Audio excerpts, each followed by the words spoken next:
Hey Sharon, welcome everybody. Come on in, hit the like button. Thank you for returning and having this conversation with us tonight. I appreciate you being here. You guys come on in. We're going to give YouTube a chance to get the notification out. Let me share out as well.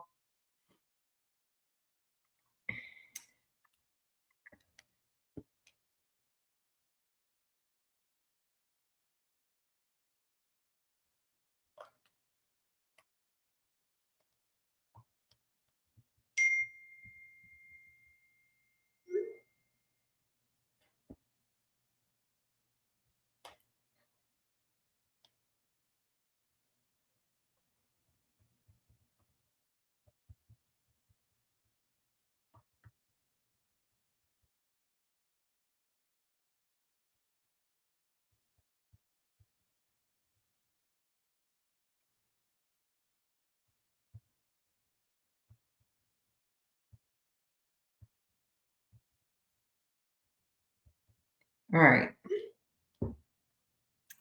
Good evening, good evening, good evening.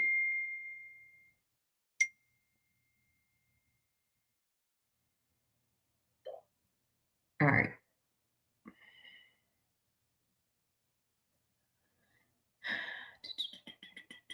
Welcome in, everybody. Come on in. Let's get this thing started. I'm so excited. Sharon, did you get to watch the documentary? Did you get to see it? I'm ready. I just want to tell y'all what I saw, what my thoughts are. I want to hear what y'all's thoughts are. Matter of fact, I'm going to drop the link. No, not that. Okay. At least the beginning part to through some of it, that works. That works. You'll kind of stay, just so you're in the know a little bit about what we're talking about and you can join in on the conversation. Um, Here it is.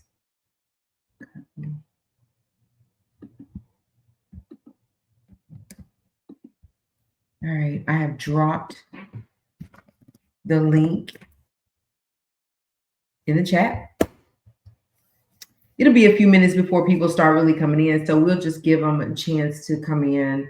We'll talk a little bit about Tamar and Funky Dineva a little bit about Ray J and them, just a little bit, touch on them. Thank you for my hats, you guys. I've been having this hat since the R. Kelly days. Somebody made this for me. I'm just appreciative, so I wore it. I'm not a hat girl, but when you have a bad day, it sure saves the day. So come on in, come on in. Hit the like button. If you're not already subscribed to the channel, go ahead and subscribe to our channel. Today just been a bad hair day, I don't even have lashes on, y'all. So y'all know it just was, today wasn't it. So it's still all good. Still all good. All good. If you have not already, please go ahead. Let me see what she's saying.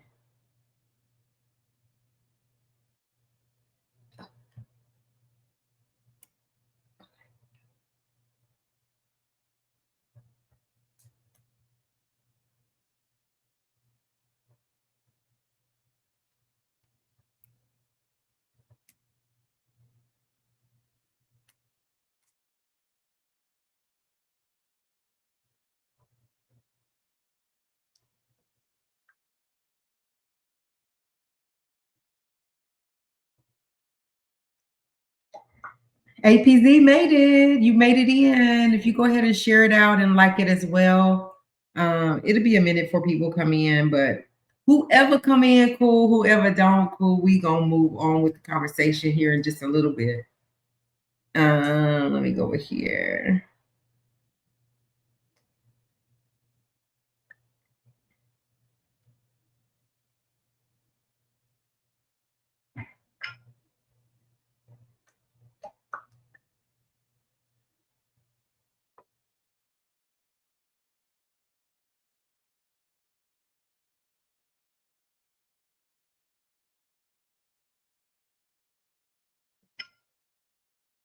Hey, Harlem. Hey, welcome on in here, girl. I'm ready to talk.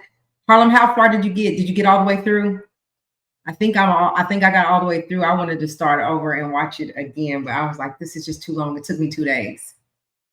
Um, I just saw some things that we really haven't seen in others. So we're gonna talk about it. All right. So in about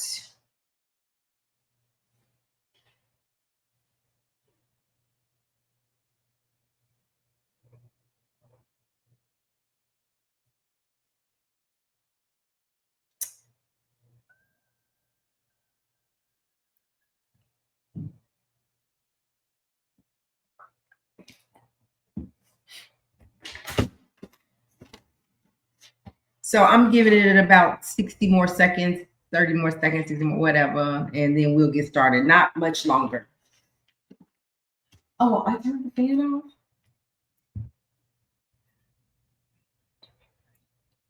Yeah, me too. I wanted to just do it again, but I will. You guys, welcome in. Thank you guys for being here. Let us know where you're tuning in from. Hit the like button. If you're not already subscribed, go ahead and subscribe to the channel. The link is in the chat. So on my other thumbnail, do I have two out there? Oh Lord. Um, if you're not already subscribed, go ahead and subscribe. But the link, subscribe. The link is in the chat. So once we start having the conversation, and if you feel like you want to come up with me on the stage and speak with me, talk to us, we can do that as well.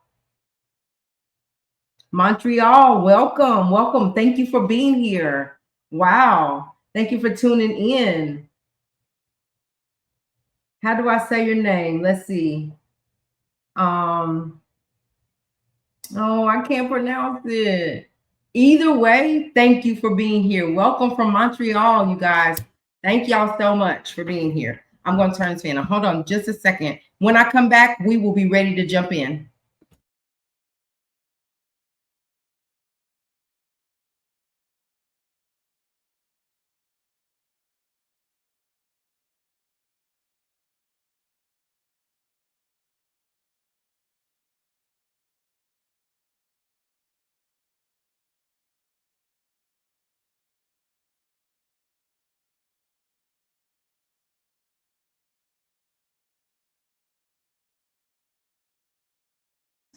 All right, let's go ahead and get started again. As I said, if you will, hit the like, subscribe. I'm gonna say it one more time.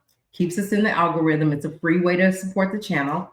But again, the link is in the chat. If you want to come up, just hit the link and come right up with us, with me tonight, and so we can talk about it. So let's just jump in. I just really wanted to backtrack from earlier today. You love Trump? Okay. Okay. We ain't mad at you for that. We talked about it earlier about Ray J coming out and stating that he respectfully said, "Hey Jay, hey B, you came to the Boys Mind tour with Monica and Brandy, and you never said anything to B. You didn't even speak to her. Like, just speak to her if you will." Well, I'm finding out. I learned today that there's a possibility, allegedly, we don't know for sure. We don't want to say for sure, but that Brandy was maybe a mistress and she took it hard when the breakup happened. And so maybe they're not talking. So my question then became, why did they even show up? But I forgot that Kelly Rowland opened up for them. So that made sense to me that they would be there. But the other stuff I didn't know about. Well, they're coming out and saying that Ray J is just crashing out and that he hacked Brandy's social media site and started making posts there. So I'm not sure what Ray is up to, but I need him to hear me. I need you to calm down, Ray. Just calm down. Everything's good. Listen, the tour was off the charts. These ladies did their thing. They showed out. People showed up for them. So let's just be happy for that and not start anything else. Let's just do that thing. How about that? So, Harlem, I'm thinking we probably should have went just straight through YouTube tonight for the conversation that we're having, but we're here now. So anyway, that is Ray J and branding them. I just wanted to touch on it a little bit because of the fact that now they're saying that he's hacked Brandy's social media site. And there are like some comments on there that maybe Brandy, of course, Brandy probably didn't post or whatever. So we'll have to go check that out and see what was actually posted. But I saw that on the way coming live. So anyway, neither here nor there. Let's move on to Tamar and Funky Dineva. Now, let me get up here. So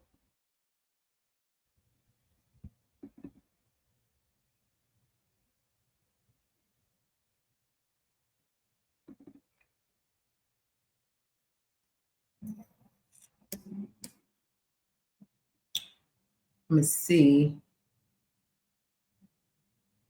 I'm gonna see if I can share this one. All right. So Tamar is, so just to recap, Funky Dineva, Tamar had an interview.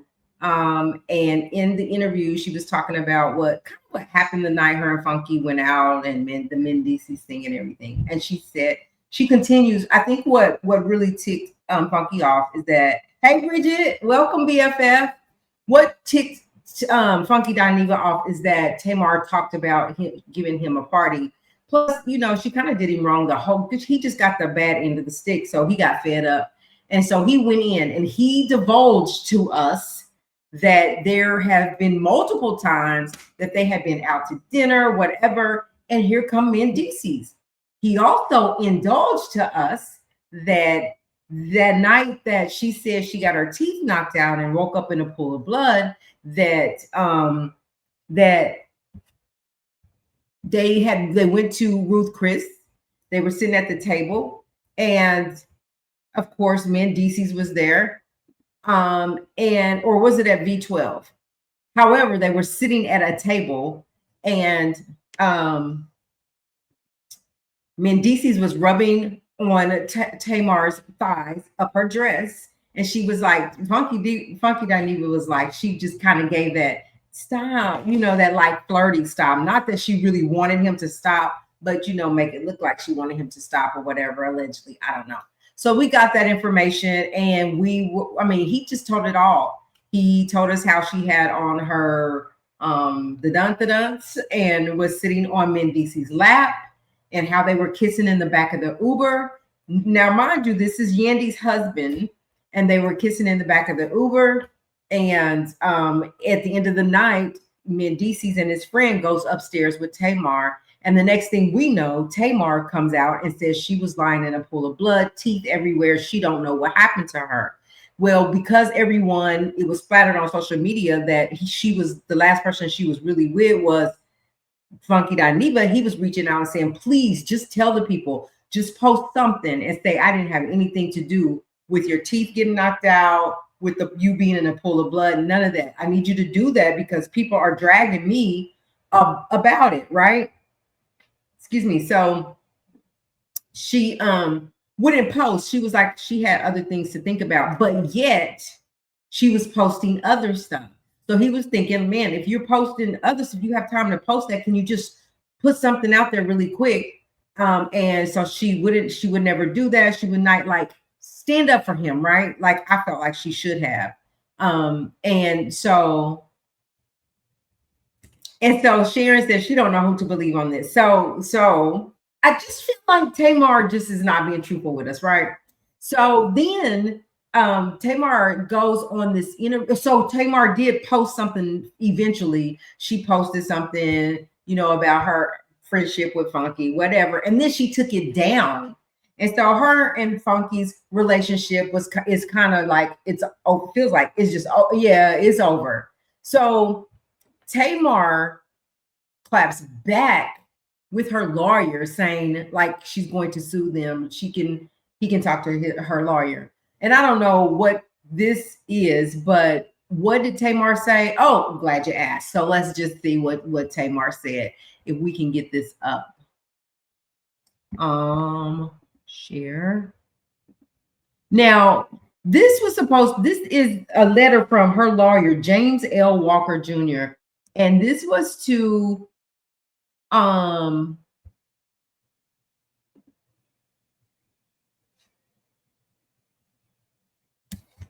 let me see if y'all can see this.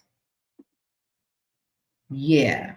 Now, Tamar and Ray J both need to go get them some therapy. I agree. And they my homies, right? Especially Ray. So this is the letter. This is the letter that she actually sent out to him. Now, normally when you want somebody to stop talking about you or you're warning them that there could be, some charges, then right, you're not going to talk about your projects and this and that. So I'm gonna see if I can get this big enough so I can see it because y'all know I can't say. And we'll read this what she said. Let me see if I can get it big enough.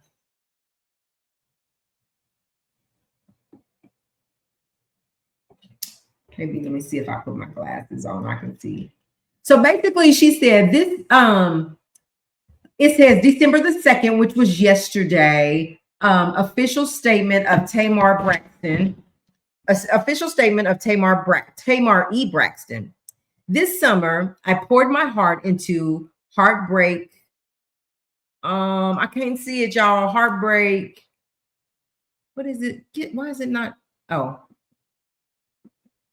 come on. I want you to get bigger. Let me see if I can see it on here. Give me just a second. She said, I poured my heart into Heartbreak Retrograde, a project that includes a six sequel EP and short film. Seeing it reach #1 on the iTunes R&B chart. I can't barely see it, y'all, because I kind of grabbed it from somebody. The R&B charts and top 20 overall has meant the world to me and my team. Your support has been incredible. Why, like, anyway, that's why it's been especially painful to watch a hurtful,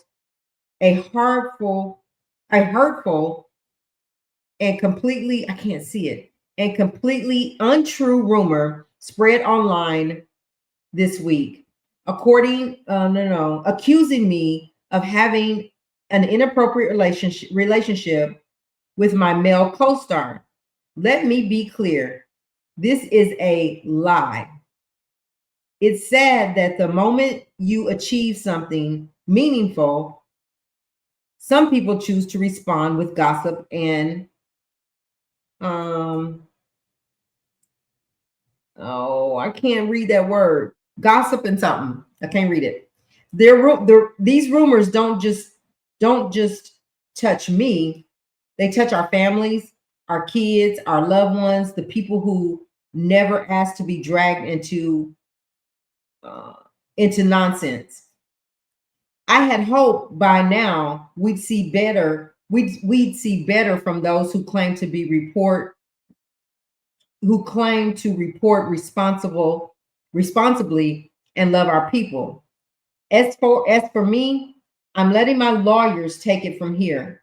I'm staying focused on what I love, creating, storytelling, and making music and film that matter. Lord, I can't see it, y'all. If you haven't heard Heartbreak Retrograde yet, I hope you'll give it a listen. And thank you again for lifting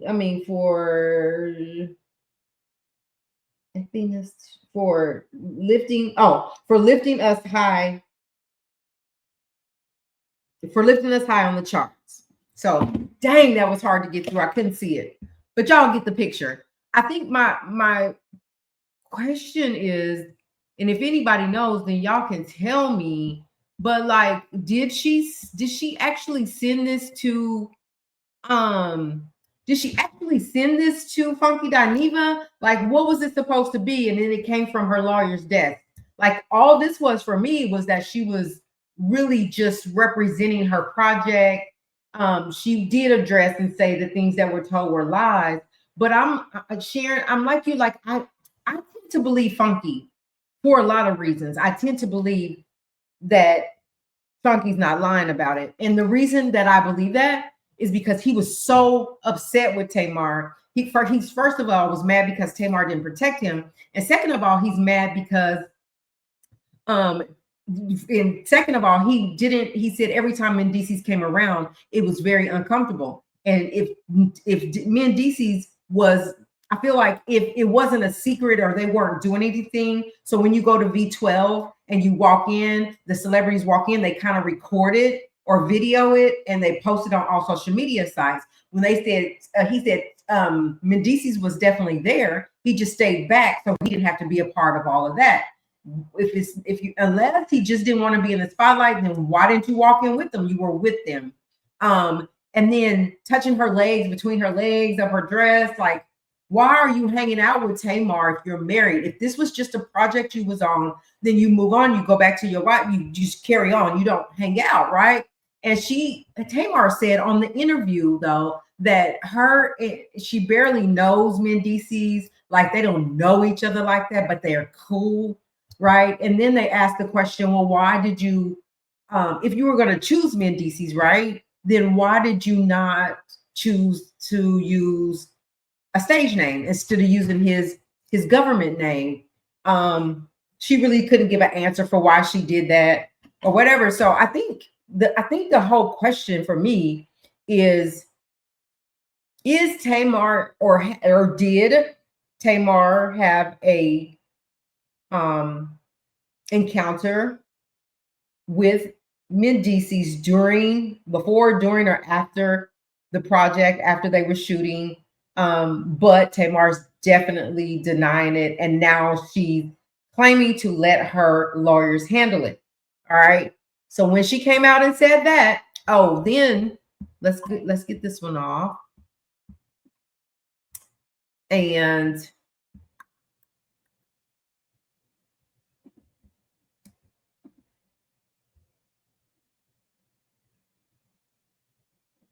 so this was a statement from her, not a cease and desist. Exactly. It was not a cease and desist. This was just a statement from her from James L. Walker's desk, right? A cease and desist says, we want you to take it down. We want you to stop talking about me, keep my name out your mouth, all those things. So I'm wondering, like, since she sent this out, will a cease and desist come after this? Or what is she doing? Like, I just don't know. Let me see.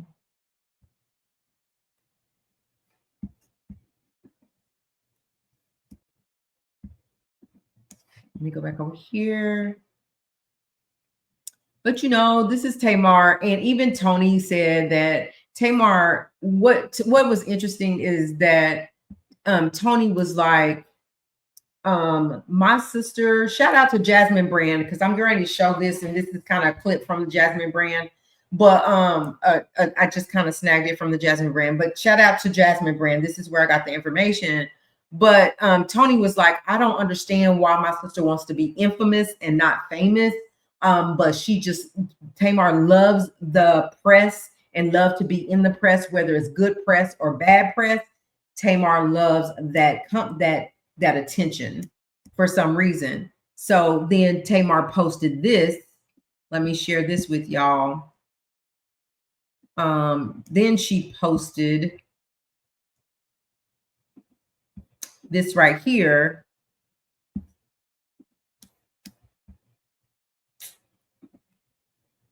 Did it share? Oh, there it is. And it says, Tamar says, people like to trigger me, hoping for me to respond and crash out. That's the old me. I always feel the need to defend myself, but my lawyers will this time and every time instead. I'm tired, but I'm learning to take my Tamartian's advice, use my voice to talk less, and sing more. That's it. That's all. God bless.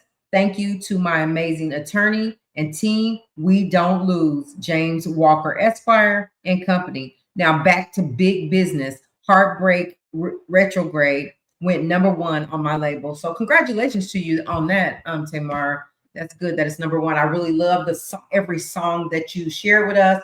I love the project, but just this is just, if this is all about promoting this, I feel like it's a bad way to promote it. And I also feel like, listen, if you want Funky to stop talking or you're gonna try to sue him, we've learned from Milagro and Megan Thee Stallion's case that you gotta let him know first. Make sure you send him the cease and desist, because you got to do that first before you can go and sue him in a court of law. That's where Megan kind of messed up, but she still won in retrospect. But you have to give them a cease and desist first.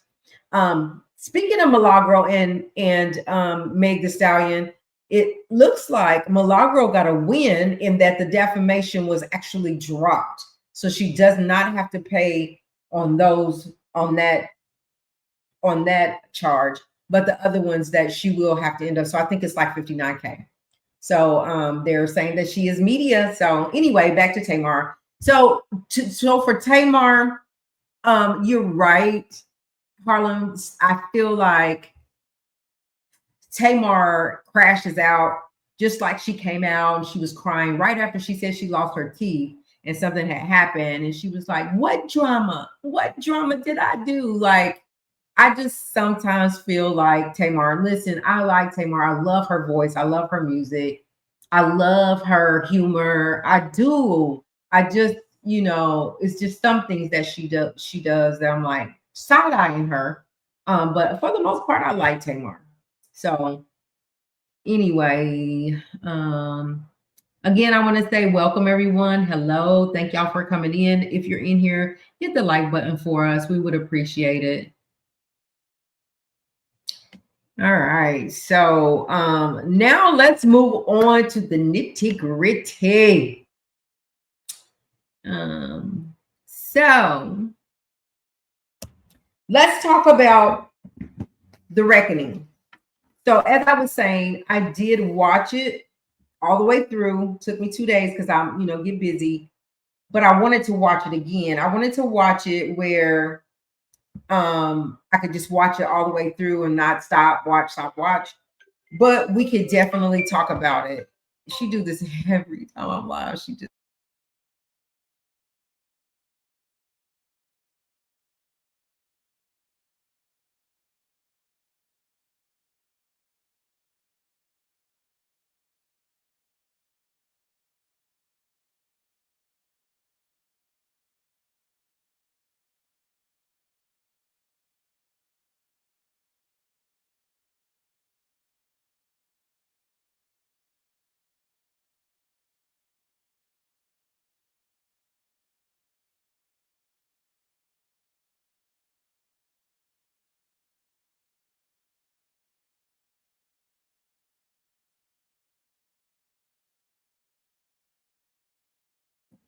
sorry, y'all. I have to stop for my grandson. That was him calling me. So anyway, let's talk about it. So here's my opinion about it. I think on a scale from 1 to 10, I'm going to give 50 a 9.5 for his documentary. That's how much I did enjoy it. And I enjoyed the information that he had. I felt like I'm watching The Reckoning now, part 3. Okay, so you getting through it. I give it a 9.5. I feel like we've seen a lot of documentaries about Puff, right? And I just feel like this was a different twist because it really kind of gave me some information why things were happening. And it also shows us how Diddy moves and shakes, right? And it just, you even get to see him like right 11 days before he goes to jail, 6 days before he goes to jail, and the things that he's doing and how he acts, right? So here are some of the highlighted points that I have. I don't know for sure, Harlem, if you want to come up and let's discuss it. or anybody else that wants to come up, the link is out there. If you've seen it, let's talk about it together. Y'all might get bored with just me talking. But anyway, let's talk about it. So here's one thing that really irked me, which was a lot of things that irked me about Diddy. In this film, in this documentary, we all questioned with how Tupac was unalive, who unalived Tupac. We questioned who unalived Biggie, right? But in this documentary, all fingers point to allegedly, just our opinion, what he gave us, points to Diddy paying people to unalive Tupac. It points to Diddy taking Big to LA when Big did not want to go to LA, and his friend Kirk was saying they got several messages to not step foot in California. But Diddy was going anyway. So he said they get on the flight, they go, he wakes Big up and was like, you need to get up. We got a 6 o'clock flight. It's 5 o'clock. We got to go, right? Big went ahead and went. And so they went to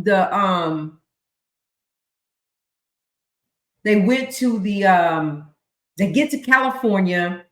They go to this event, whatever the event was. And the next day, Big was supposed to catch a flight. Him and Kirk, right? Wasn't it Kirk was supposed to catch a flight overseas to a different event. So had Diddy not canceled that flight and let them go on and catch their flight that morning, Biggie would have avoided being unalived at that point. You will be covering that. I will be covering that case. Oh, JoJo. Okay. Hey, JoJo. I couldn't see y'all. I need my glasses on for real. Welcome, JoJo. I'm sorry about that. So Biggie, so what happened was they was like, what do you mean? We're supposed to catch a flight and go overseas and take care of this. He was supposed to be the first Black rapper, something. I can't remember. I should have wrote it down. But Diddy was like, he called him, Kirk, and was like, cancel the flight. We're not going. And he was like, what do you mean we ain't going? And Diddy hangs the phone up. So Kirk feels like, come on, APZ, you gotta watch it. I know we're all busy, but when you get a chance, you'll want to watch it. So then Kirk was like, I feel like Puff walked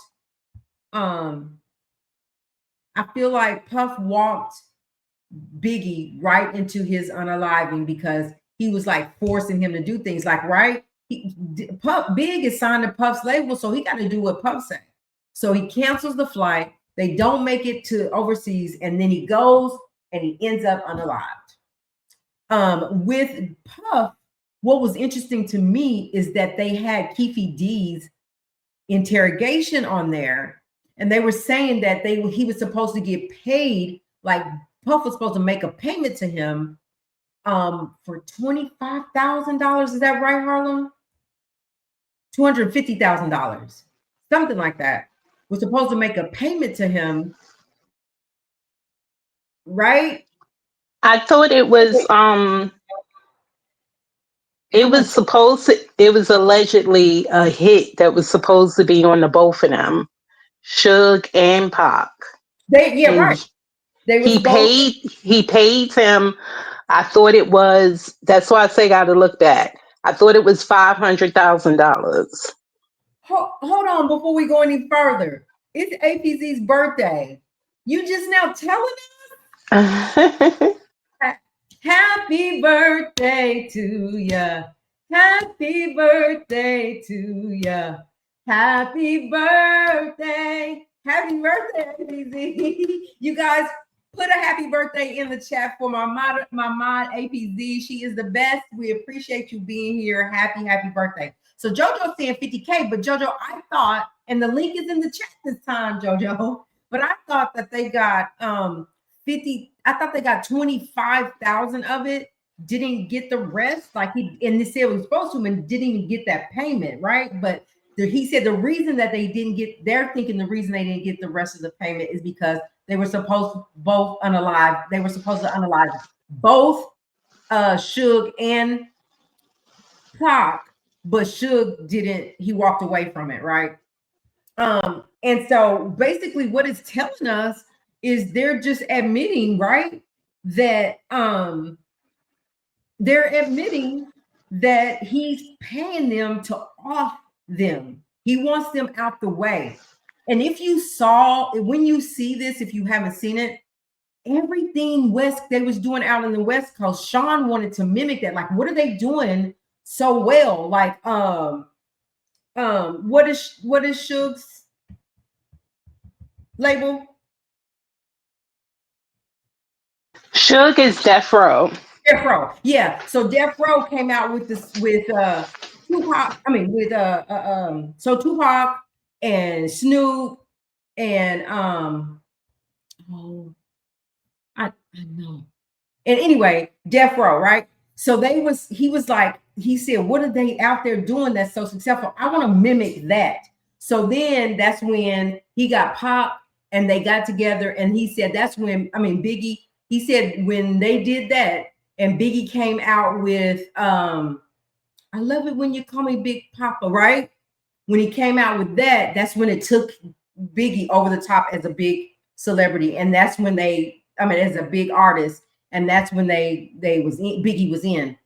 So like for me, Puff didn't want his strategy. He wanted in there he begged to meet Andre Harrell, right? He wanted somebody, please, you gotta let me. He knocked on his door every day. I want to meet Andre Harrell. See, Big Sean Puff had a strategy. He knew what he wanted, and he kind of knew how he was gonna go get it. So I feel like once he met Andre Harrell, who took him under his wing, who moved him in with him, who just took him under as his son, right? And was a father figure in his life. And Puff was in there trying to learn everything about the business, which is smart, right? Which is smart. Learn everything about the business, everything the way Andre Harrell did it, because Andre Harrell was off the charts. He was the man. Andre Harrell was the man. And so he finally gets in with Andre Harrell, who makes him he comes in as an intern. Eventually he moves up the ranks, right? But while he was in with Andre Harrell, they had a really great relationship. And Puff started getting the big head, right? And so eventually it took a while because they was in together for a long time. But eventually they started getting into it. And then one day, Andre Harrell said, he told I can't remember, but he told him, he was like, I'm about to fire Puff. And so he was like, what? So he fired him, and Puff was just shook. Like, what am I going to do? So thus came him going and creating his own label and getting big. He said, but I'm going to let you take Biggie with you. And he took Big with him. And so that's when he started saying, okay, what are they doing? How do we get successful? And that's how he started getting successful. But the problem was, for me, is that Diddy didn't want anybody to be bigger than him. If he saw or felt that you were going to be a bigger success than him, then he wanted you out. Tupac was fire. I mean, you gotta, whether you're on the East Coast or West Coast, you gotta give Tupac his props. He was fired, but Biggie was fired too. So I feel like both of them, and it's alleged that Biggie was trying to get off of Puff's label before he passed away, just trying to get out of the contract. I think I heard that, but he felt, if you guys know anything or follow Puff or any of them, Puff really wasn't the artist. Puff was he was the label. And so they said how he came up is he would get on his artist videos he would get on, you know, he would be in the videos dancing, and but he was coming up. I think for me, his strategy was fire. He had a brilliant way to come up, but he did it the wrong way because he did people wrong along the way. So anything you want to say before I get into the rest of mine, or you want me to do mine and then you talk about yours? No, I just was going to say, Bridget put it in the chat that it was $1 million was the offer, and they only paid 500,000. 500,000. Okay, I don't know why. So the hit was for the both of them, so that's why they only got the 500,000, because they only got one. But did they actually get the 500,000? I thought that they got 500,000. Okay. It seemed like some way, maybe it was because they were saying they didn't get the other 500 because Suge did not, they didn't off Suge. They also asked Suge, like, if you knew that you knew who unalived Pac, would you tell? And he was like, nope. He was like, absolutely not. He ain't telling. That's the streets, right? So anyway, but yeah, so he was in the videos, he was dancing, he came up that way. And so then as Puff became this big person, he started becoming this, like, and first he didn't do drugs, he didn't drink at all. It took him a while before he started doing all that stuff and became a drug addict. But he just was like, for me, an evil person in the business, and he was a gatekeeper. So everybody wanted to be like, if Puff came to you and wanted you and offered you to be on the label, you're gonna do it because it's Puff, right? And then how he came up with Ciroc, and he said he was so brilliant about this. That's why I was like, "What? You don't have to treat people mean with your brain. You could just you're gonna make money. Don't treat people like that." But anyway, so with Ciroc, they said if you sell a million cases, they gave him this big number they would pay him, and he went in, and that's what put him over the top too. That's how he became a billionaire as well too, because I'm trying to read the chart, because he was actually able to convince people that Ciroc is what you want. Ciroc is the ish right now, and this is what you want to be doing. And people were buying into it. Everywhere you saw Puff, you saw a bottle of Ciroc. In the freak offs, there were 5 bottles of Ciroc every time on the table. That's what the freak off man that they hired for 8 years said. When I walk in the room, 5 bottles of Ciroc sitting on the table. So he really marketed Ciroc in a way that he was going to get that check. So he got that check. The other thing about this was it's so much. I'm so frustrated with Puff about Big's funeral. So he passes away.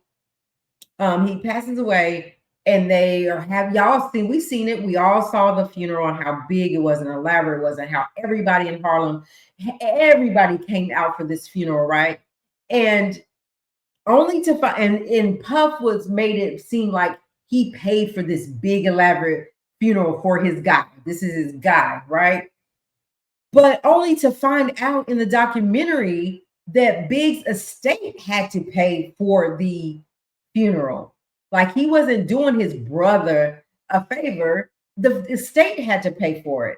And I think, okay, if they have to pay for it, give them their props that they paid for it, right? And so that kind of just rubbed me the wrong way. He was having these tributes to Biggie. You know, it was just, he made it seem like it was all about Biggie. But then when Biggie gets the cover of what's the magazine, Harlem? What was the magazine? Was it Vibe or was it Source? I don't remember. Maybe Vibe. Somebody in the chat, Bridget, you watched it just now. I think you passed that part. What was the magazine that Big was going to be on? Kirk told us. Oh, I can't remember. But whatever magazine. to 50 to put the truth I out. think it Yeah, was 5. I think you're right. I think it was Vibe. I'm gonna 90% say Vibe, right? So anyway, they were gonna do a tribute to Biggie. He's already passed away, but they were gonna give him the cover, right? Allegedly LAPD. I don't, I don't know. Hold on. Keep that thought. Keep that thought. But anyway, so what Puff did is Vibe. Yep, it was Vibe. Thank you, JoJo. So he, instead of allowing Puff to go ahead and Biggie to have that tribute on the cover of Vibe, he calls and was like, you stop that right now. I think it was Kirk, right? You stop that right now. And he was like, what? He was blown away. I need to be on that cover because I need to promote my project that's coming out. So we're not putting Big on there. And actually took Big off the cover and put himself on the cover of Vibe. Rolling Stone, yeah. It was Rolling Stone. I thought it was Vibe because remember the lady came out, the editor, she came out when the everything was starting with Puffy. And she talked about how he threatened her about the cover. And she had to leave her office and duck him and all of that because he was coming to the office threatening her and stuff. You're just saying no, it's Rolling Stone. She's just seen it. So, and I remember Rolling Stone, but it's why do I want to say? I want to keep reflecting back. You ain't go or you back? Y'all back? I'm not screaming. Okay. I want to say bye for some reason, but then Rolling Stone pops in there too. We're gonna find that out. Can somebody? So let's see.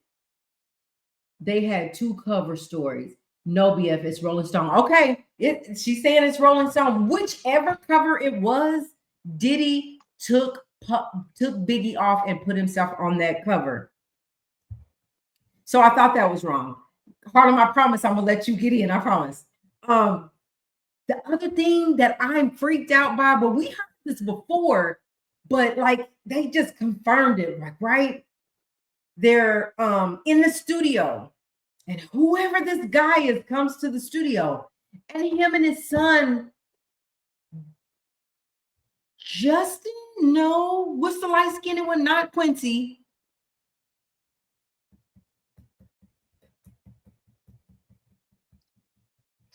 I didn't hear you. What you say?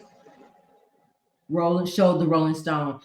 So what's his son's name? The light skinned one, not Quincy, the other one, by Misa. Justin. Justin, I was right.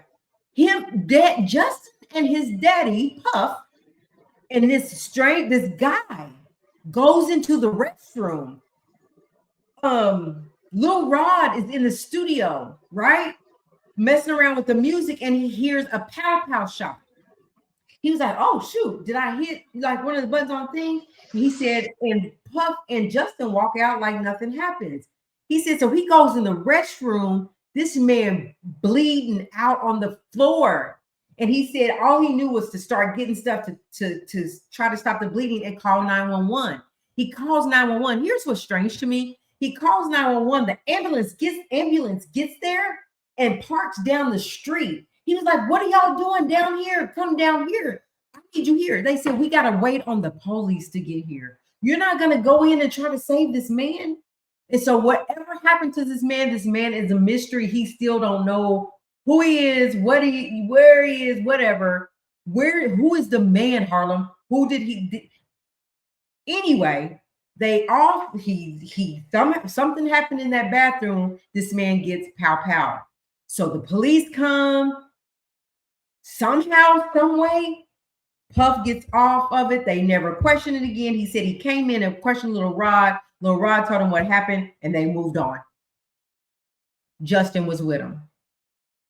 What happened in that bathroom? Okay. Allegedly, I know you telling the story, but allegedly, tell me that was Justin's friend, but it was also said that was more than his friend. Oh. But the guy has disappeared. Oh, more than Justin's friend?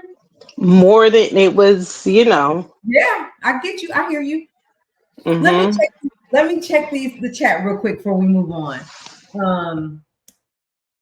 Your best friend unalived. Oh, see, and you're supposed to be mourning, and you're worried about a cover and a promoting dude is weird. Yes, I agree.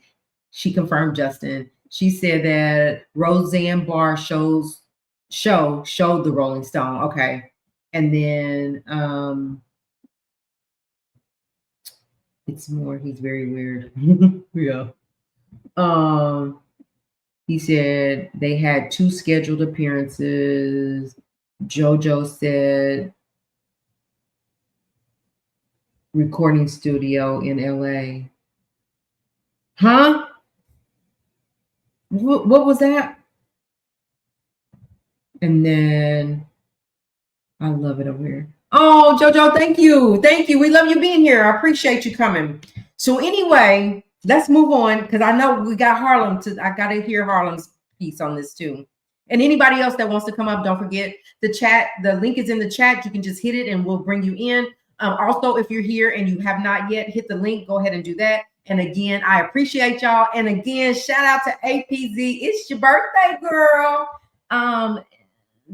That's where it happened. Yeah, okay. Whenever it happened to his friend. So Harlem be having some backstory that I've never heard that I'm like, what?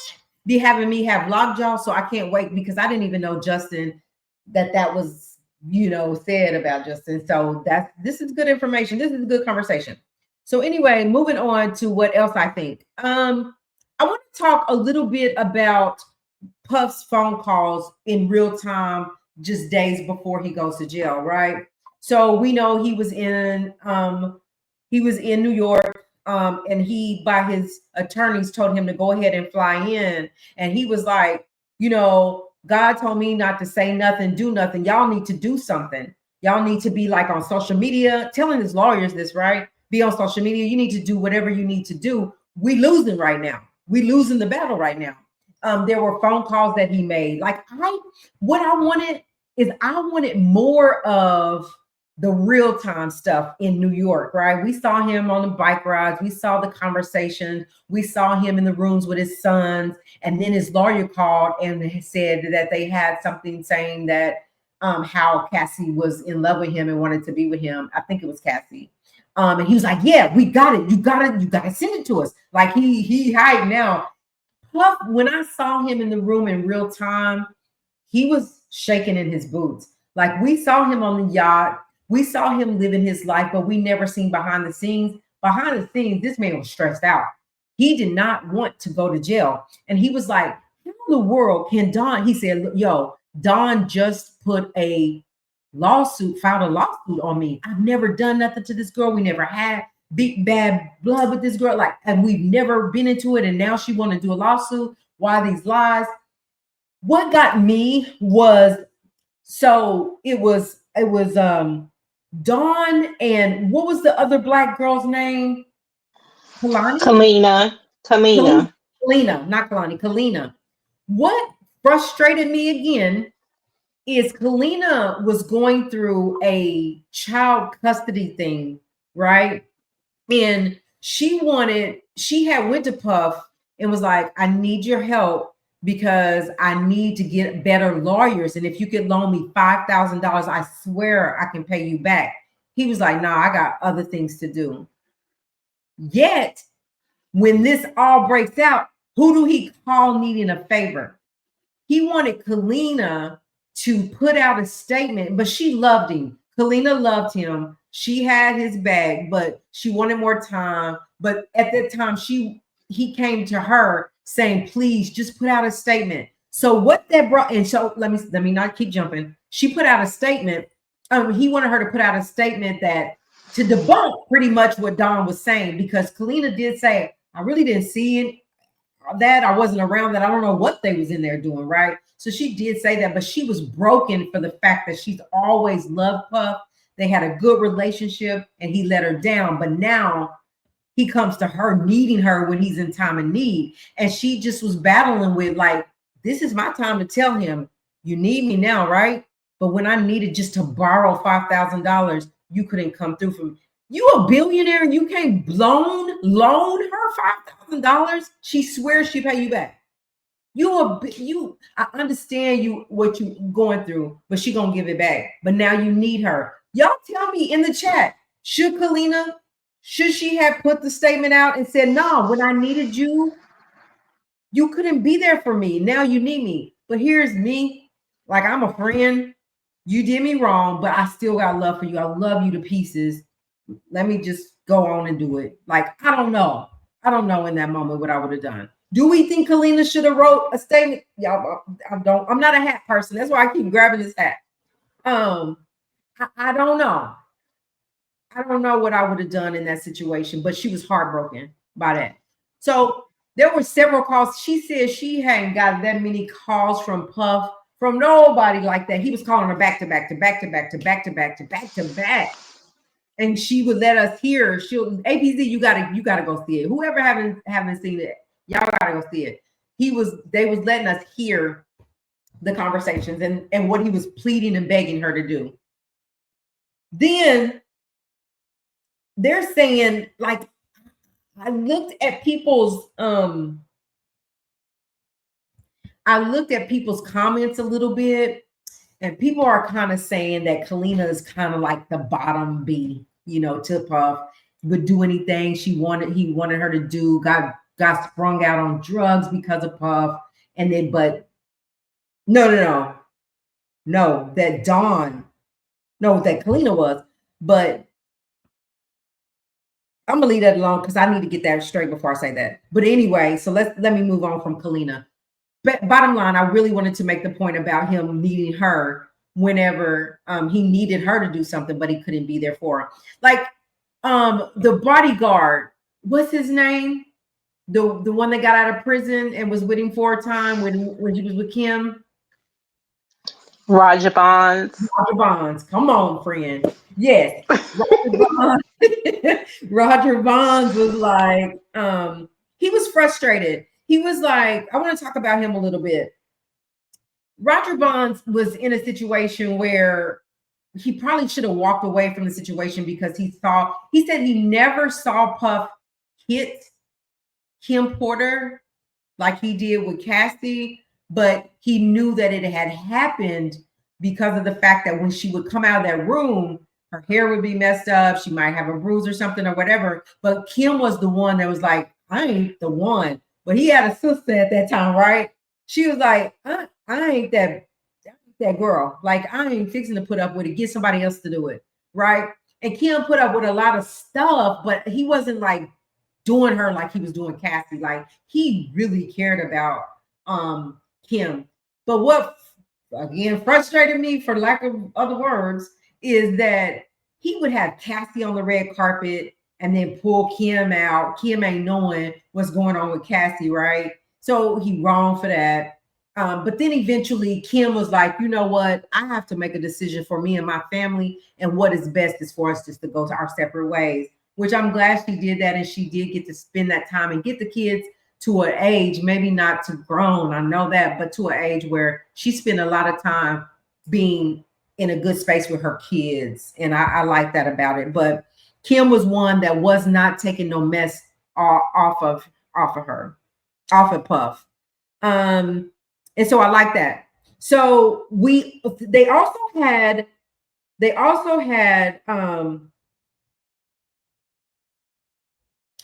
talked about Aubrey O'Day, or Aubrey O'Day talked about getting a phone call from, I forget who gave her the phone call, but this phone call was telling her, she was like, I know what I saw. And who was it, Harlem? She didn't say who the person was because the person has filed a lawsuit against Puffy. Yes, I think I know who it is. But she didn't say who it was. She said that the person saw whatever, and they submitted an affidavit to what they saw. Okay, so she did sign an affidavit to what she saw. But listen, Aubrey Day was not the only one because Aubrey Day is distraught. because she had no idea that this could have possibly happened to her. But what happened is she was allegedly rugged. He fed her some rugs, and so this person was going to the. We do know who it was, right? Because they said she was going to the restroom. Yeah. And, Yes. okay, Aubrey, I'm just saying Aubrey didn't say who it is. got you. So See how she read the affidavit, and she said that the person, it was a female going to the restroom. She was there to meet her boyfriend, and she said who the boyfriend was. So that's who I figured who the girl is. right. I don't know if you remember the lawsuit, Talia Graves. Yes. Yeah. Yes. The one that was like horrible. Yes. That's who I think it is, Okay. because the boyfriend was Conrad, and that's who her boyfriend was at the time. Whoa, that's who it allegedly is, Harlem. Yeah. Montana, welcome in, Montana. That's who it allegedly is. Then, now that you said that, but she said she was going to the restroom. Don't stop me when I get wrong. Going to the restroom. She forgot where the restroom was, right? She opened doors only to open and find Puff. And when she opened the door, Aubrey was covered from the top up, and Puff was going in with her. And that's how she found out. And she said that the person that told her called her and kind of read it to her on the phone. But when Aubrey read it on the documentary, like, that was so sad to me. She was, you can see she's distraught. Like, how can something happen to me and I don't know? Well, Lil Rod said the same thing. He was saying that there's a lot of things he didn't remember, but he said he would wake up, it would be some strange woman in the bed with him. He'd wake up, Puff be in the bed with him, like he didn't know. And he had to ask himself, like, how long am I going to take this? But he was supposed to be getting paid this amount of money. Puff moved him to Florida into his home. And he said that this stuff started, at first it was real good. They built a relationship. He was supposed to move him into the house next door, all these promises, but he started grooming him. He said he could see him grooming him. And then he like rugged him and actually violated him. So that was crazy. So we got not only Aubrey, but we also got Lil Rod saying that things happen to them that they don't remember. Here's my question, though. This is what I would pose the question. Like, would we, I mean, can Aubrey do something about that, something that she don't remember? And by this person saying, go ahead and go public with it, I got your back, I will sign, I will do whatever. Does that help a case for Aubrey? Or can she not do something about that? I'm just curious about that because she doesn't remember. So really it's like hearsay is what I would take it as. I don't know though how that might work. What else do I want to talk about? What was really sad was Kirk. Okay, let me look at the chat. Wright said 47 is a billionaire too. Allegedly, he doesn't pay people. It's not about the money. It's about whether you are willing to spend it. And then Wright also said, so apparently there are date grade rugs that can knock you out in seconds. Apparently it's come kind of fentanyl. Okay. So something like fentanyl, I don't know. But I guess so. She said that there would be these pink pills, these were these orange pills, these were like branded pills, like it was all kinds of pills. And so now I want to just talk about Cassie and this guy, because I think this guy is like against Cassie and not against Puff, but he was just telling his story and his experiences, right? Thought that fan went off.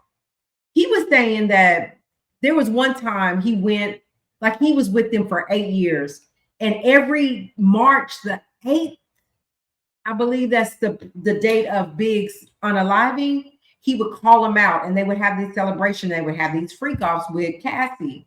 And one time, he said he went in there, and there was Ciroc on the table, and Cassie was gonna give him, what's his name, Harlem, the dude, The escort. escort, yeah. What's his name? You be so funny describing things. I be sitting there cracking up at you. Yeah, what's his name? Clayton No. Howard. So Clayton, he says that she was supposed to give him, like, she was going to give him a drink, and Puff was like, "Don't give him no drink, and don't give him no drink." And so Cassie gives him the drink anyway, and Puff goes off on him, goes totally off on him, on Cassie, and started kicking her. And he was like, "What are you doing?" Like, at that point, I feel like he should have, like, why are people not calling the police when you're seeing this stuff? What was his reasoning for? Did he give us a reason for why he didn't call the police when he saw that? Well, probably because they were doing things that they shouldn't have been doing, but still, like, this girl is getting beat down. And so he said a lot of his experiences was that it really was Cassie inviting him there. They would do every March 8th because it was the anniversary of Big's, the day he got on alive. I'm really not sure about this guy. I'm really not sure about his lawsuit and what that's going to look like, but he's wanting to sue Cassie, if I'm not mistaken. And he feels like Puff shouldn't have got the time that he got, because really it was Cassie that was grooming him and forcing him into sexual activities.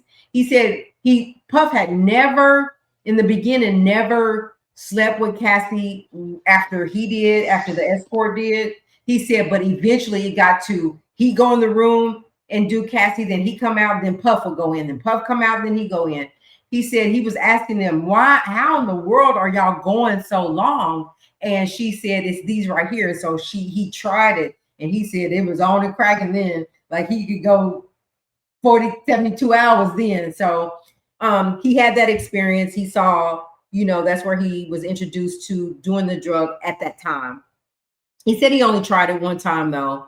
Then I want to talk about the jurors really quick, and then I'm gonna give it to you. I'm gonna give it to you, Harlem. So the two jurors on there, first of all, what we thought, right? They said that he was not on trial for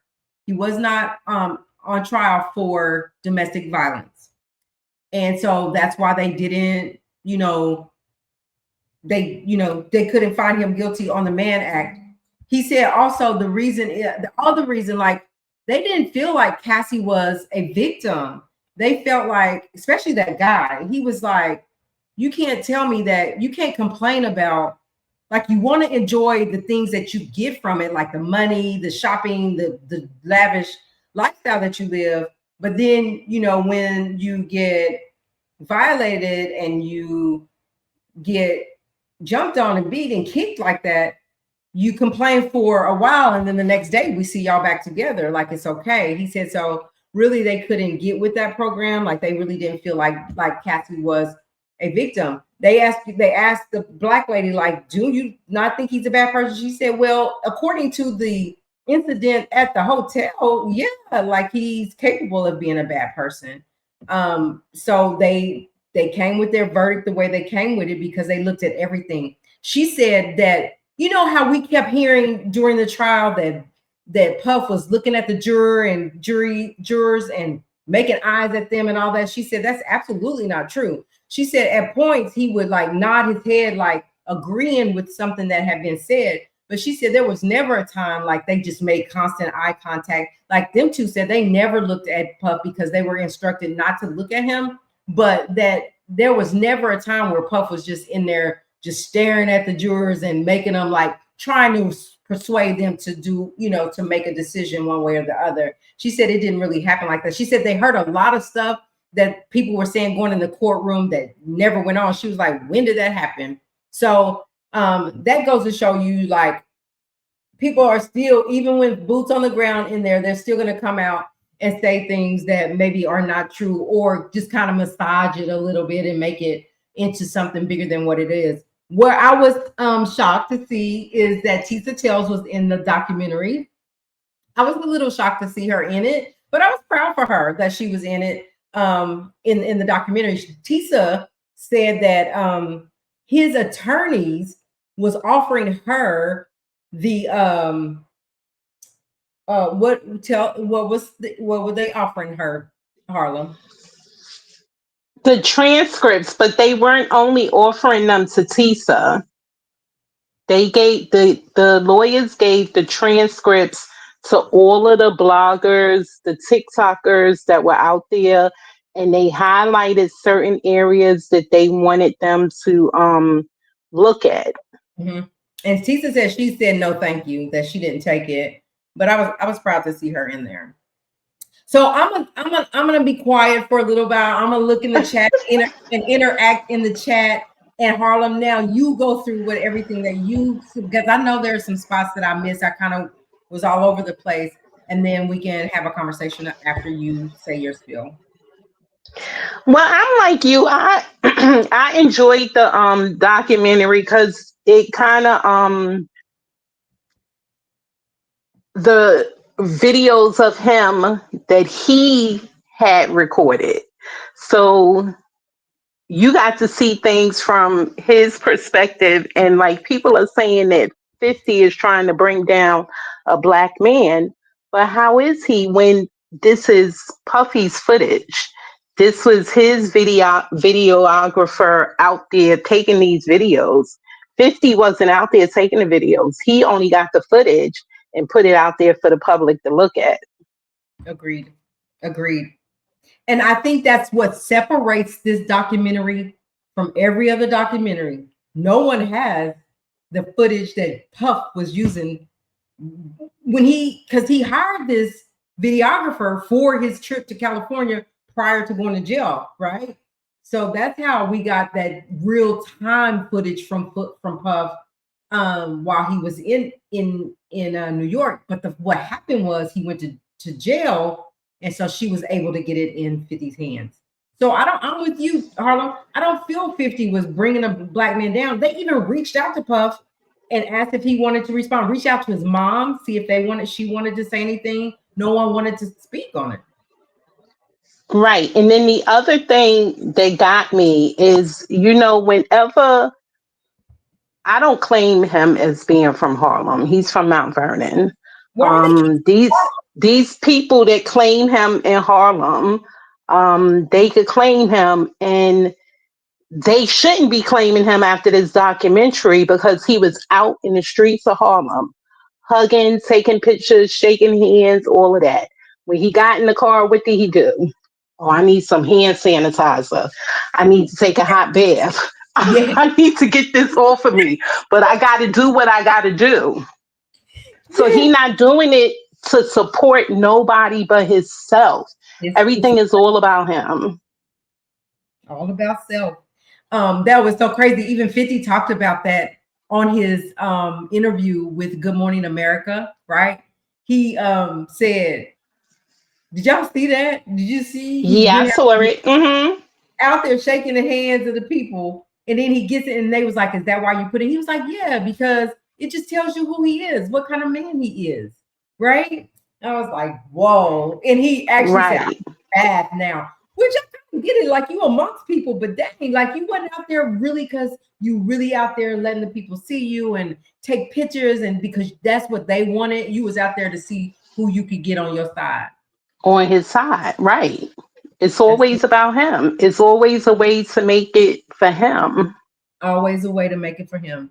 And then let me see. Go Because he ahead. even had his boys involved in things and whatever. You do this, you do this. I need you to find. Like, what? Your kids don't need to be involved in none of that. They don't need to be involved in none of it. And just like Kirk said, I think it was Kirk, he was like, even if those kids don't like what their dad is doing or don't want to do what their dad has them doing, he'll never know because they won't ever say that they didn't like it. They're gonna always just whatever their dad say, they're gonna go with it. And I feel like you taking your son in a bathroom and a gunshot, and this man is shot. he's pow and blood, and y'all just walk out and you tell him, come on, like y'all, like this is what he got to live with. It's crazy to me. I'm trying to catch up in the thing. Yeah, we said that jury got it wrong. You think the jury got it wrong? Kendall Starr said the jury got it wrong.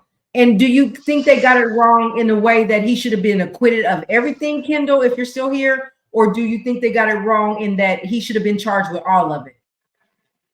And then Montana said, I want to know how they was able to bring up the allegations about Biggie, but never charge him for it. Like, that's my thing now. But I'm asking, the question is, are they going to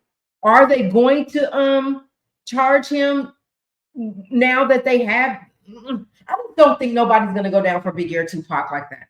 Keefe D is all they have. And the only people left is Keefe D and Puff. So I think he'll probably slide through the cracks on that.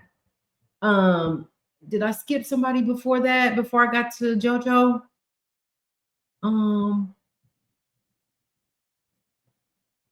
He is running, I'm coming back, JoJo. He is running a criminal enterprise. Absolutely. Just like you would take Capricorn Clark out to the park and threaten her like that just because she knew Suge, but it was his girlfriend that she really knew. And holding the girl in the building for all them days. He was trying to say Cassie was the mastermind. Yeah, that's the escort was saying that. But when you are being manipulated and controlled, you are really just trying to save yourself. I believe that.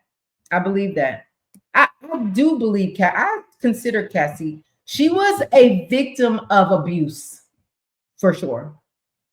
If Cassie doesn't obey No Diddy's wishes, there'll be problems. It always was. If Cassie was the mastermind and she was doing everything Diddy wanted her to do, then why was he?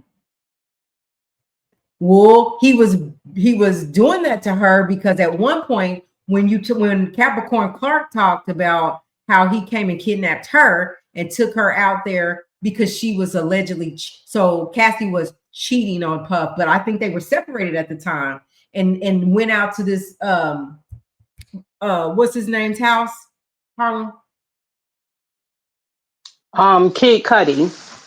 Kid Cudi's house, and was like, we're going to get her. And so like she was trying to move on and he didn't appreciate that. So that's why she would get beat up. Like they was separated at the time. Did I miss JoJo? Did I miss it?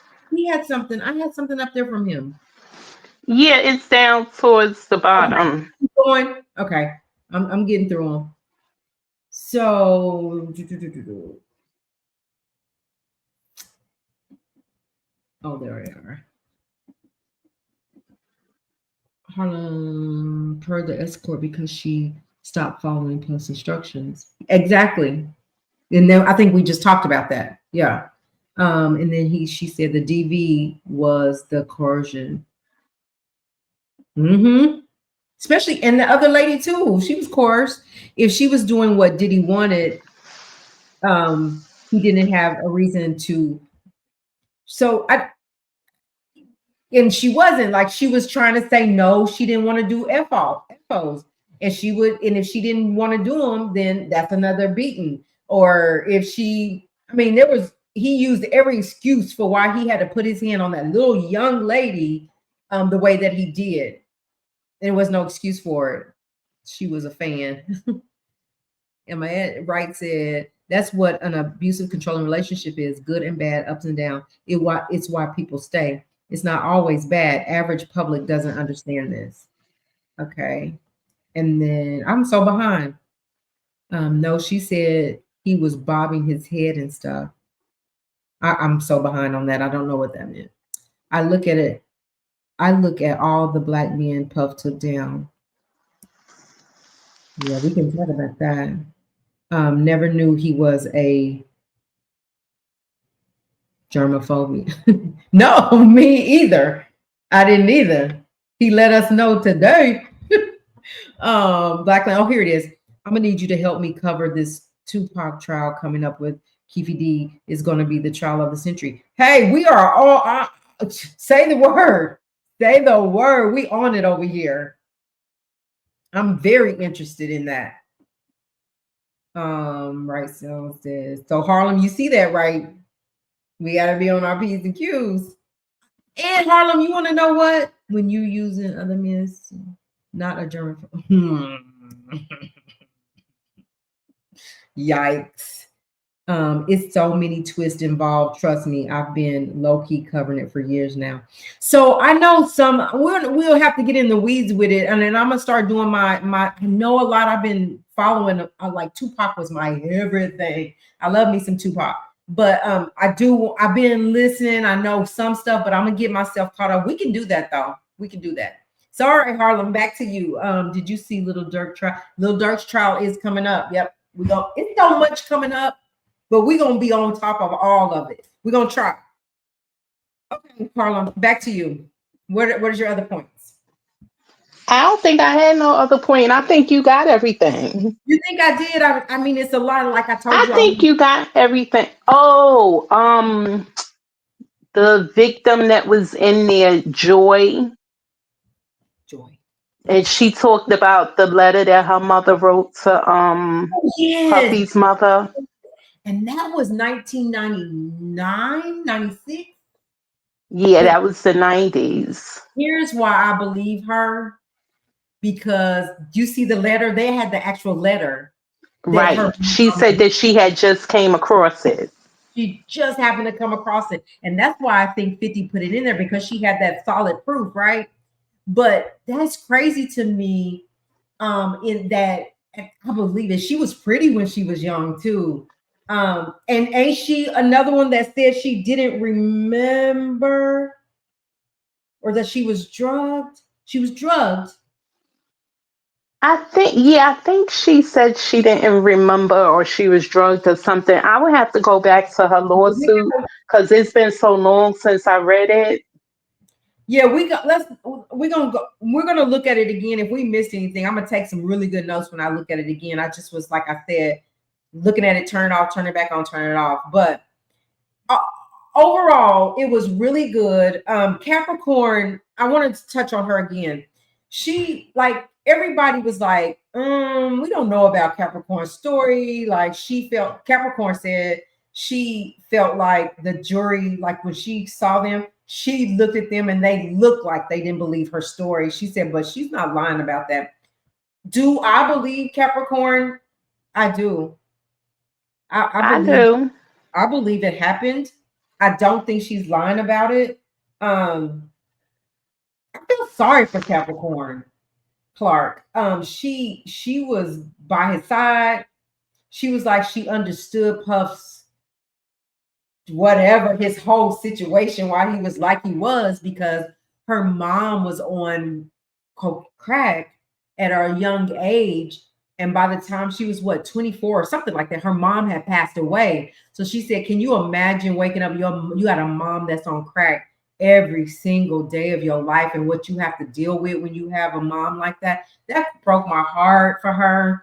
And then she goes and work and she had the job of her dreams. She was finally able to take care of herself. And then because she wouldn't, why did he fire her? Oh, I can't remember, but whatever she wouldn't do for Puff, I can't remember. I gotta look again. But he fired her, and that was the heartbreak of her life because, like, man, I was out here able to finally take care of myself. I had the dream job. You know, I had this, I had that. And so I believe her. I believe her. But there are people that saying that they don't. But he came and got her. Like Cassie asked, can so she said, I let Cassie have a little fun, which that's when she went over to dude's house. And then Cassie called her and asked, can he go hiking with them? She was like, oh Lord, so she went ahead and let them go hiking. And then Puff's looking for Cassie. No, Puff calls her. That's why she got fired, right? Because he asked her, why didn't she tell him about dude. And he said, so get up. We're going over here to get this. We're going to live him. Get up. She's like, no, I don't want to do that. He said, I don't care what you want. We're going over here to do this. And she called Cassie when she was there, and she was like, look, he is in his house, and he said he's not letting me go till I get you. Cassie was like, come get me. Come get me. As soon as he got to her, what'd he do? Put foot in butt. Crazy. So anyway, let me see.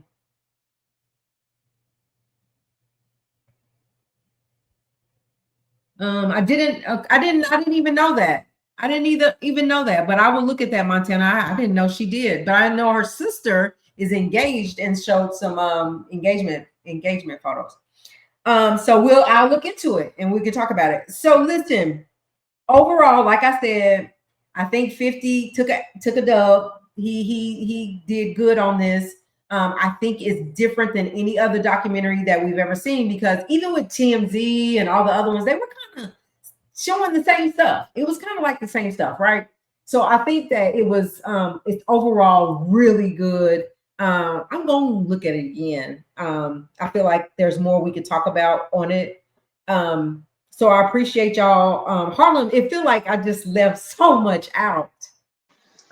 It's one thing. I never knew that he got Misa from somebody else.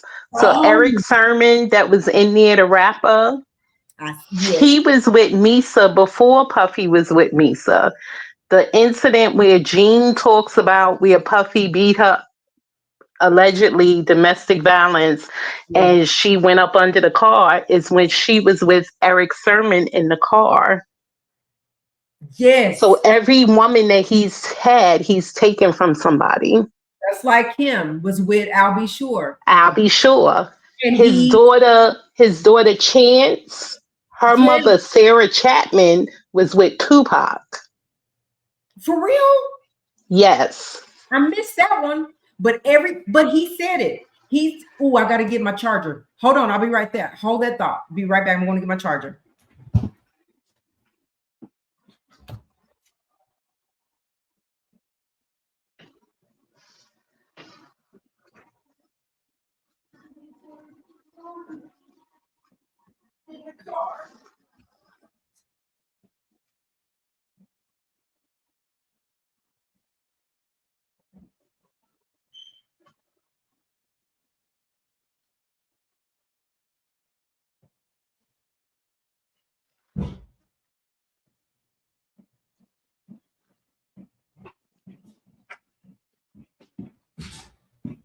All right.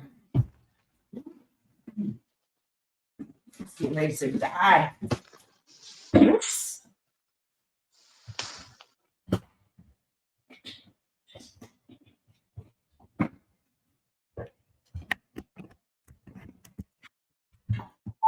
Okay, so I'm back. But he was saying that who was it, the bodyguard or one of them was saying that Puff, like he knew, he made a bet, like I bet y'all can get Kim.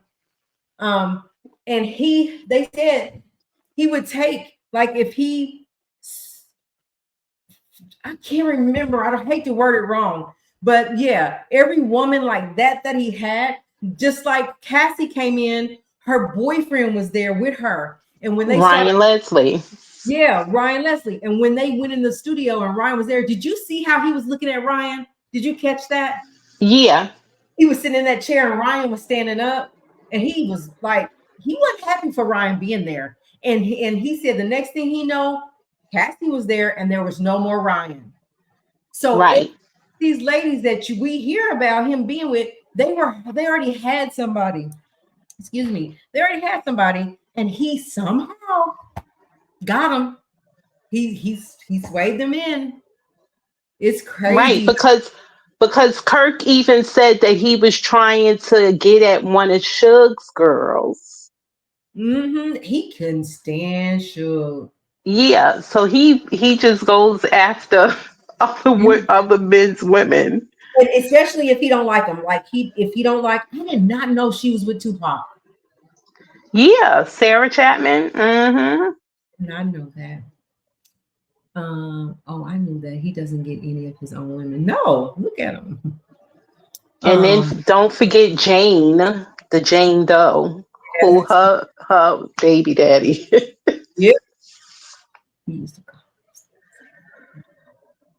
Ew. He said, "Ew." Yep, that's right. But he do I mean, his track record shows it. They come with a man, they have their man around, and somehow they disappear. Who was J Lo with before she was with Puff? Mm. You know, I'm Who was telling. J Lo with? Was it the man she Because was with? J Lo was married before she was with Puff. Who was she married to before her kids? She was married to a guy, I forget his name, but he says that Puffy basically broke up their marriage. I wouldn't put it past them. So anyway, this is good. This is good. Yeah, that's all the notes I had for now. So I appreciate you being Affleck. It wasn't now she been with Ben, but they had never gotten married until No, just it wasn't Ben. It yeah. was So another guy. It yeah, was a she Spanish guy. was there her kid's daddy? No. I'm trying to Google it real quick to see. Okay. Ryan Leslie. Ryan Leslie was Kathy's boyfriend who sat at the table when Cassie went to sign to be on the label. A Rod. I don't know why that name came to my mind. A Rod. Who's A Rod? His name is Johnny Noah. He's a it says actor, personal trainer, writer. Hmm. But that's who Okay. she was married to when she started messing with Puffy. Oh, yep. Right. Right. Put it in there. You right. Noah. Oh, John. I don't know who that is though. But okay. Well, Puff blew that one. It was crazy. It's crazy. It was interesting though. He did good. So anyway, you guys, I'm gonna let y'all go. I know it's late over there on the East Coast too. So, but I appreciate y'all being in here. Jojo, I'm gonna hold you to it. We're gonna cover those stories as they those court cases as they come. And then we'll also be looking at the one Montana mentioned. Is it Lil Durk? Whichever one. But anyway, y'all, thank y'all for being here. Thank y'all for hitting the like. Thank you for subscribing if you haven't already. Thank you for just popping in and popping out. We'll be back tomorrow. I'm gonna look at it again, Harlem. I'm gonna Yeah, I look. am too. I think we left something out. There's a lot to talk about, so we just don't have that kind of time. But I appreciate y'all, Harlem. Thank you so much as always. I appreciate you being here. Was she? Wait. She divorced Ben Affleck this year. Yeah, so it wasn't. That's why we were saying. That's why Harlem said no. It wasn't Ben Affleck when she got with Puff because she just recently married him and divorced him. So it wasn't Ben. Who's a mess? J Lo. She J Lo, she is. just concentrate on her acting, the dancing, whatever she do, and just don't even date. Just leave it alone. Rush me my money for birthday. Rush me my money for birthday, JoJo. That's what APZ said. And oh yeah, J Lo. All right, y'all. Thank y'all for being here. We'll see y'all tomorrow. Get some rest and have a blessed night. This was a good conversation. Good All conversation. right, good night. All right. See you later.